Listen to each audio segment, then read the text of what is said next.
Halo, balik lagi di Mas Aryo channel terus belajar terus tumbuh. Ada keuntungan besar di balik konsumen yang sangat rewel ini, teman-teman.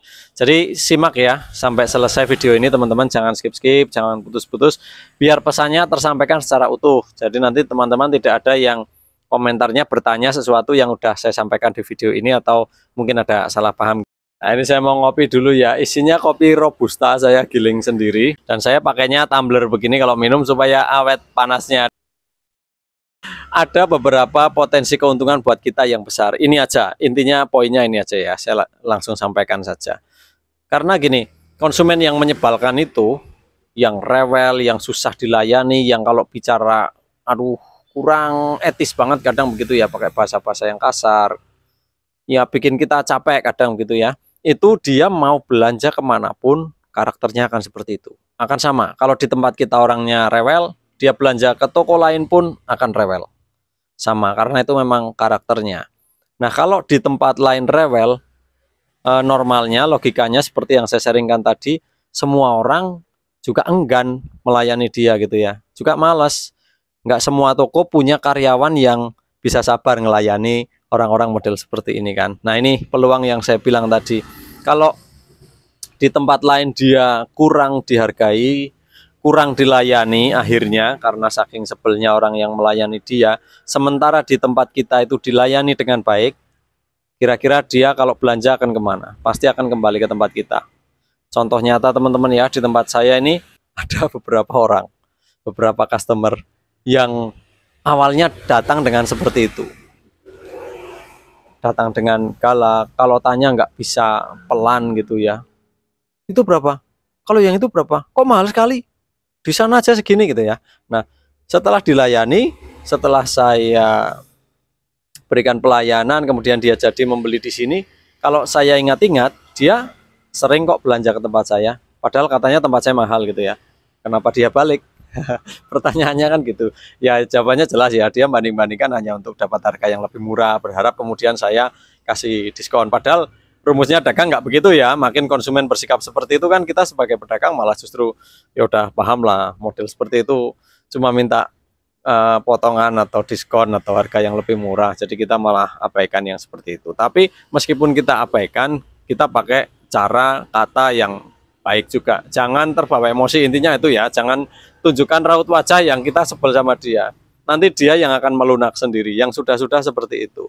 Tadi saya bilang contoh nyata, orang yang datang seperti tadi itu ya, datang dengan muka galak, bicara juga dengan nada yang galak, jutek seperti itu.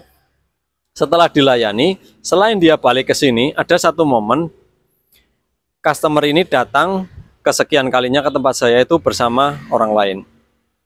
Kemudian hari berikutnya, kesempatan berikutnya dia belanja lagi dengan orang lain yang sama dengan yang sebelumnya. Nah, akhirnya orang lain itu lihat bagaimana saya melayani si ibu-ibu ini, kebetulan perempuan ya, ibu-ibu yang galak ini. Nah, kemudian dia justru menjadi berlangganan ke tempat saya. Si ibu-ibu yang galak ini sekarang sudah jarang ke tempat saya ya, karena tadinya dia akan jualan makanan, sekarang sudah tidak. Nah, justru rekannya ini yang tadinya bareng dengan dia datang ke tempat saya, dia ini rekannya kerja di kafe. Dia mungkin bagian belanja di kafe ya, saya tidak tahu pastinya namanya bagiannya apa, tapi yang jelas dia jadi langganan di tempat saya karena pernah ikut si ibu-ibu galak ini ke tempat saya dan melihat bagaimana saya istri gitu ya melayani dia dengan ya slow aja lah, santai aja, meskipun dia modelnya keras begitu tapi kita slow aja. Kemudian sampai dengan hari ini kafe itu masih berlangganan barang-barang di tempat kami, di tempat saya gitu ya. Bahkan ketika si karyawan ini sudah ganti orang, kafe itu tetap memutuskan untuk berlangganan di tempat saya. Itu salah satu contoh ya. Dan dari situ saya juga jadi berpikir, mungkin kalau waktu itu saya melayani orang yang jutek, saya layani dengan jutek juga, temannya mungkin melihat sayanya, bukan melihat temannya ya, tapi melihat sayanya sebagai pemilik toko yang tidak melayani dengan baik, dan mungkin dia nggak akan berlangganan di sini gitu ya. Tapi karena niatan baik kita untuk melayani semua orang apapun jenis dan bentuknya dengan sebaik-baiknya gitu ya, dia jadi berpikir bahwa akan lebih nyaman kalau berlangganan atau bermitra gitu ya dengan toko yang pelayanannya baik gitu ya. Dan mestinya dia kan sudah mencoba berbelanja di toko-toko yang lain juga. Nah, ini salah satu contoh teman-teman. Di antara banyak contoh yang lain seperti itu. Ada juga contoh yang lain, ya kebetulan perempuan juga ya ini. Rewel sekali ketika baru beli, sekali datang ke sini tuh, waduh, kalau mau milih barang, misalnya ada beberapa ukuran, itu mintanya semua ukuran dikeluarin.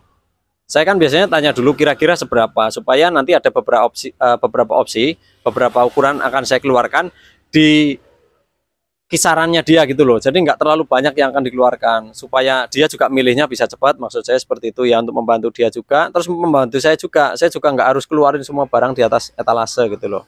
Tapi ya namanya orang rewel seperti itu ya, maunya semua ukuran dikeluarkan, dan setelah dikeluarkan tidak satu pun ada yang dipilih. Itu kan waduh, saya aslinya ya dongkol juga gitu ya. Tapi ya tadi itu berusaha profesional, meskipun hatinya jengkel, tapi ya mulutnya tetap senyum, tetap menunjukkan gestur wajah yang friendly gitu. Susah juga teman. Saya juga susah, tapi tetap saya berusaha praktekkan ya, karena ya tadi itu saya sharing ya. Dulu saya pernah bekerja sebagai frontliner dan saya pernah mendapatkan pelatihan, dan dalam pelatihan itu sudah beberapa kali ya, selama beberapa tahun. Kesimpulannya adalah cara menghadapi orang yang menyepalkan, yang cerewet, yang galak, yang jutek seperti itu adalah dengan tetap cooling down. Dengan seperti itu orangnya akan ikut cooling down. Nah, dalam kasus yang terakhir ini, yang orangnya tadi minta milih banyak ukuran tapi akhirnya nggak jadi beli, dan dia sekarang kalau datang ke tempat saya sudah tidak seperti itu lagi. Bisa menunjukkan sikap yang berbeda, karena dia datang ke sini merasa dihargai, dilayani dengan baik, dan dia mungkin ya namanya manusia ya, punya perasaan juga. Dia juga merasa bisalah kalau saya juga menghargai pembelinya, pedagangnya gitu. Jadi kan komunikasinya sama-sama enak. Jadi kesimpulannya teman-teman, yang pertama, konsumen yang bawel, menyebalkan, rewel, susah dilayani begitu, kalau kita layani dengan baik, yang pertama, dia tidak akan seperti itu terus. Pasti akan ada suatu saat dia akan cooling down juga, dia akan menyerah dalam tanda kutip ya, tidak menjadi orang seperti itu ketika berbelanja di tempat kita. Kemudian yang kedua, dia menjadi konsumen yang paling potensial untuk jadi pelanggan kita, untuk terus berbelanja di tempat kita, dan itu yang kita inginkan ya, orang terus kembali berbelanja di tempat kita. Kenapa? Karena di tempat lain dia tidak akan dilayani sebaik di tempat kita.